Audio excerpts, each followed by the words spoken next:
So here I am back with part 2 of the interview with Jules Brooke. I hope you've enjoyed the first part. Jules really made a difference to my life and the life of so many other female founders who are, I think as businesswomen, we got very isolated during COVID because most women who run a business over 50 years old are running as a solo entrepreneur. We are by ourselves all the time. And having that inspiration and those other women around to lift me up was one of the greatest things I found came out of COVID for me.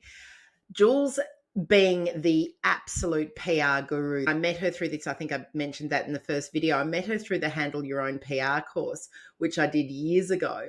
But PR guru and an absolute LinkedIn and Facebook influencer, Jules has also created a course called Women of Influence. And it's a deep dive into how you as a female founder become a woman of influence. I've seen some real success out of it. And in this part of the video or podcast, this is exactly what Jules is talking about. So enjoy the next part of this podcast. So I really met you on an interview in Ticker TV, and then Is that where we met? Yeah, that's where we met. Oh and my God, I feel like I've known you forever. I know. It's not that long. Through our friend Wendy, and also then did your Handle Your Own PR you course. Did, yes. Which for my You're one of my poster girls, I should be one of your poster girls. I seriously, launching my book and everything, I had double page spreads in the Herald Sun. I have a constant stream of articles in the Fin Review. I had national coverage for my book and some of my opinions and stuff like that. But the centre spread in the Herald Sun was my absolute favourite. Was that really? Favourite. I would have thought the Fin Review would have been the Fin Review I love, but the Fin Review, it's like when anything, like the first few Fin Reviews, I was wetting my pants. I was so excited. Now we're up to like 40 or 50 and I'm like, yeah, you know. Did you hear that? 40 or 50 articles mentioned in the Fin Review. So it's funny. Tell everybody, what did the PR do for you in terms of sales and integrity? It was absolutely. Did you get a lot of inquiries? We got a lot of inquiries. It brought a lot of people to us, but also it really boosted my book sales and it really boosted my online book sales because for books in particular, people don't respond to advertising. Unless someone's recommended it to them. They respond to recommendations. So what the PR did for me was it positioned me as an expert. Yep. And because I was that expert, because I was that lot of woman of influence, I guess. You are a woman of influence. Then it really boosted my book sales. So we are still on Amazon somewhere within the top 20 to top 50 most of the time. It's been like over a year. We published in February 2020. Stop it.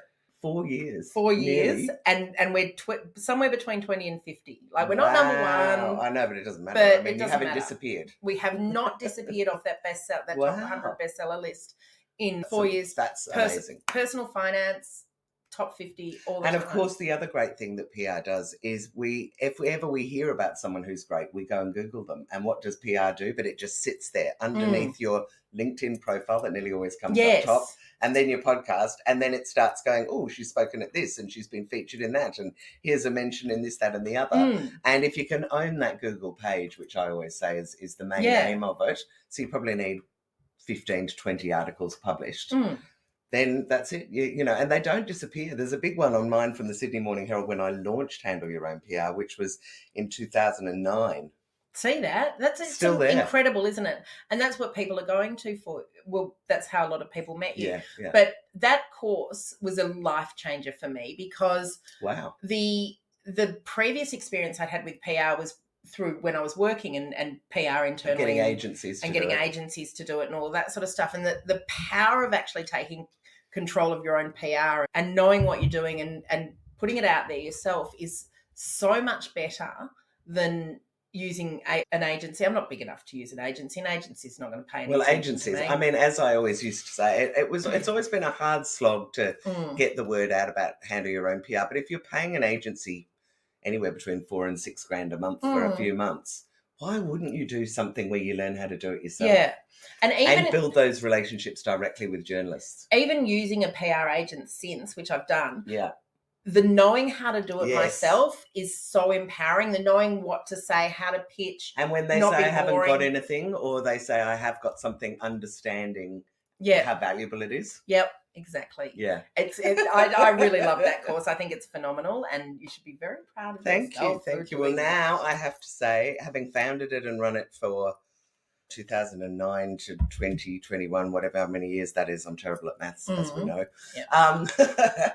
But having done it for that long, I'm very pleased to say I now have a wonderful woman called Jasmine Batra who is taking over the running of it with another woman called Julia Hume, and they are going to kick it up to the next level, I think. So was that hard to let go for you? You know what? It was so hard for about 10 years. Yeah. And certainly when I got to sort of 2016, 17, I couldn't imagine letting it go. But She's the Boss has just taken my heart and my head and my everything. And all I want to focus on now is working with women and connecting them and helping them be more influential. So obviously, I'm doing PR as part of the Women of Influence. But I now see that there's a whole lot of things that you need to do in order to build that influence. And also, I guess like anyone, if you've done the same job for like 12 years or something, you kind of go, you know what, I'm ready for a change. Yeah. And it's that, I think that transition would be much harder if you hadn't had She's the Boss, wouldn't it? Like, yeah. If you were stopping one, I don't think I would have stopped. I would have kept going. Yeah. But it's now, I just think it's someone else's turn. And with She's the Boss, I can see so many things I can do. And now the Australian Women Speakers has popped up as well. So excited about that. Yeah. So talk to me about She's the Boss and what you've got planned for the next 12 months? 12 months. Okay, so with She's the Boss, I have just introduced membership levels. So I've never done that. So I went from doing lunches for free to charging $50 a month. And I think I went from 200 people who'd been coming for free to 8 who signed up. And I just remember thinking, oh my God. So it's taken me a long time to build it back up again. But my plans this year, I've got 3 membership levels. So I've got a basic level where people can do the online courses, the online networking events, and they get a discount when they come to the in-person events. I've got the next level up where I'm now doing business brainstorming. I'm doing member spotlights. So I'm going to do emails that go out about different members. I'm about to start, I was telling you earlier, I'm going to start doing LinkedIn Lives because I just can't not interview women. I love doing it. And I was like, how can I do it? The camera that we had with the TV studio all got a bit outdated. We haven't got a new camera at the moment. And the podcast is just audio. And I thought, stuff it. So anyway, so I'm going to give that a go this year. I'm doing retreats. So I'm doing one in Bali for Women of Influence in June. And I'm going to do one in the Maldives at the end of the year. And I want to work more closely with women doing one-on-one coaching as well. So She's the Boss has lots of potential now. We've got ambassadors now in Queensland, Sydney, Adelaide, and then I'll do Melbourne. So that means there should be a greater frequency, which should bring people on board. And then I want to also try and attract, there's a lot of women that I know who are very senior. So they may be a CEO of a big company, they may be a multimillionaire. And one thing that I've discovered about those women is how isolated they feel. A lot of them don't have close friends because I guess for 2 reasons. One is they're incredibly busy and naturally they're going to be surrounded because most leadership teams have got a lot of men in them by a lot of blokes who don't understand the whole women thing. And the other thing I think is because you're working so hard and traveling a lot, you shed friends along the way. I mean, there's no sort of arguments that happen. You just become more and more isolated as you go. It's interesting that you're saying that because I was reading something this morning around how during COVID, we actually lost a lot of our relationships. We lost a lot of those peripheral relationships. Yes. And I think one of the things that She's the Boss really did for me in that time was it brought me closer to a whole lot of women rather than further away. So I was reading that stat this morning and I thought, that's a funny little stat to be reading on the day that I'm interviewing Jules. Yeah, amazing. And so I've created a top level where I'm going to start running intimate dinners where I'll introduce them to each other. I'll invite them on the retreats, and I'm also going to run a conference this year. Oh, how exciting. In fact, I'm going to do 2 things. I'm going to run a conference, which I'm going to call She's the Business, and I'm going to run a series of events with the amazing Lisa Cox, who is a disability advocate and a friggin' amazing woman. And she and I are going to run a series of events in Melbourne, Sydney, and Brisbane called Women Talking Diversity and Not Lip Service, and actually see if we can move the dial to help these women. Oh, that would be incredible. I was speaking to a friend of mine over the weekend, and we were talking about that diversity piece and how difficult that diversity piece is, because businesses don't change their culture to let people in. No. And then the other thing is they let them in, but they don't let them go up. So I just had a great meeting in Canberra with a woman called Christina Ryan, who is the CEO and founder of the Disability Leadership Institute, because there's no leadership training for many people with disabilities. Yeah. And so we need to get them up onto boards. We need to get them into CEO roles and onto senior leadership teams. And that's not happening organically, or it hasn't traditionally. So her training is going to help, and us talking about things like this is also going to help. Definitely going to help, because we need more. Diversity. We just need. One of the things that I do know is the more diverse the company's board, the actual better the company performs. More profit. Particularly, like we're talking racial diversity, gender diversity, all of diversity, and brings a new opinion in. 20% of the population identify as disabled. That's and a yet lot. I think most people, including me, thought it was about 2%. So when you're talking about 1 in 5 people have got some kind of disability, why have we not got them on our boards? And the same thing, I'm very passionate about having an equal number of men and women on a board, because I would say in 99% of cases, their customers are 50% women and 50% men, if not more dominant in terms of the purchasing decisions for women. So this is what we found in examining media and marketing, is that most purchasing decisions are made by women. And absolutely. we saw it in the last federal election. And the rising wave of women over 50 who are retiring with money is also another big group that people need to be tapping into. And I know about that. I know all about that. Tell us then. There's some really interesting stats that have come out from McKinsey and Deloitte around how a third of the wealth in the world is going to be controlled by women over 50 in about 3 years. It's our generation. It's our generation. And I'm 57, so it's not long. We're up there. We're controlling the wealth. We're controlling the opinions of our family. Yeah, and we can see that in the results. We make the supermarket decisions. We buy the gifts. We pretty much decide the holidays. I mean, it just goes on and on. Yeah. So as we're advertised to as if we're frivolous, that we don't know what we're doing with our money. Decrepit. We can be. Or married. And that's the other thing. I think that there are a hell of a lot of women, and I encourage you all to come to She's the Boss, because I want to help all of you, but that there are a hell of a lot of women over 50 who've now divorced and are single, and they're sitting with money in their pocket. They're feeling isolated because, as we know, when relationships end, it can split your friends. So they're looking for that support network.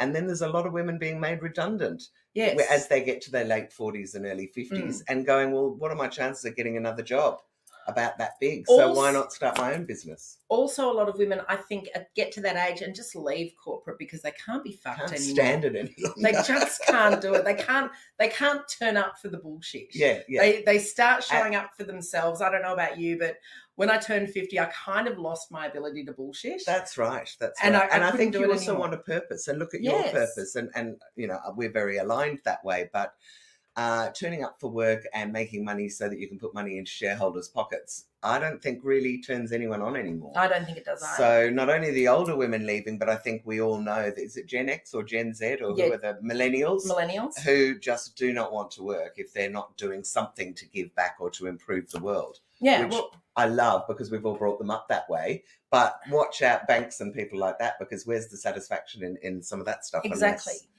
Unless and they're such creative humans to have around us as well. I love them. I get so much out of the team that works for me, and your son and all these amazing people that we're so lucky to have as part of our lives. Absolutely.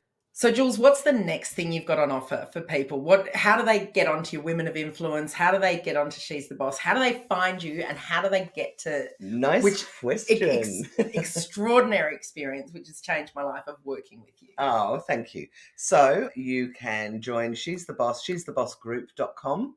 I am absolutely in love with LinkedIn, so you can always find me on LinkedIn, just Jules Brooke. I'm probably the only one with pink hair, so that's how you can tell it's me. I also, the Women of Influence, I'm going to start another course in February. I'm just trying to get my ducks in a row, because I'm trying to work out what's the best format for it, but I will be running another one of those in February. You can come on my retreat to Bali. I've got one spot left. You can come to the Maldives with me later this year. You can join handleyourownpr.com.au, which has all the PR tools and education, and I am doing some coaching for them as well. And I love hearing from people, and I adore meeting women. You do.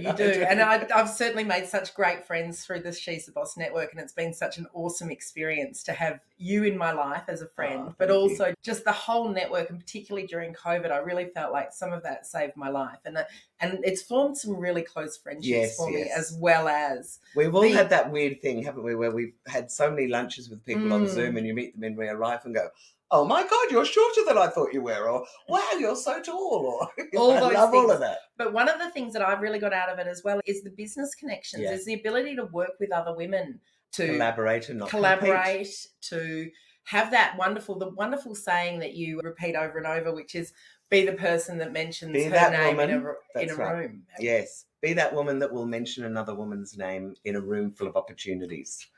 And then I saw one that someone posted on Facebook this week that said, be that woman that will fight for another woman if she's not in the room. And she said, that's the opposite, but also gives me goosebumps. That gave me goosebumps. Yeah, that's about sticking up for each other. Yeah, absolutely.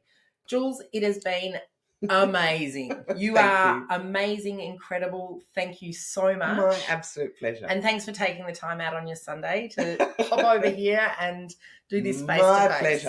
My pleasure, especially as there's going to be a glass of bubbles afterwards. There is now. All right. Thanks a lot. Thank you again for listening. Have a great week, and absolutely don't forget to enjoy the journey.